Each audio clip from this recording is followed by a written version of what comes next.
अस्सलाम वालेकुम। आप देख रहे हैं देसी टोटके। हमारे चैनल की वीडियो देखने के लिए हमारे चैनल को सब्सक्राइब कीजिए, बेल आइकॉन दबाइए और हमारी वीडियोस को लाइक करना और शेयर करना मत भूलिए। तो कैसे हैं आप सब लोग? उम्मीद करती हूँ खैर आफियत से होंगे।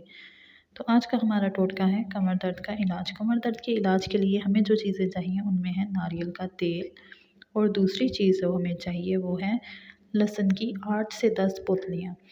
सबसे पहले हमें नारियल के तेल को बर्तन में डालना है और इसको गर्म करना है।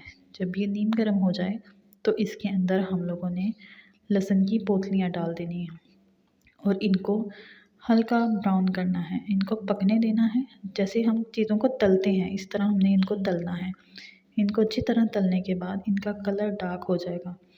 जब इनका कलर डार्क हो जाए और ये बिल्कुल ब्राउन हो जाए तो इस तेल को आपने इसी तरह अपनी कमर पे मालिश करनी है और आराम से सो जाना है। इंशाल्लाह आपको बेहतरी महसूस होगी। आप हमें हमारी ऑफिशियल वेबसाइट पर भी फॉलो कर सकते हैं, desitotkit.com। अल्लाह हाफिज़।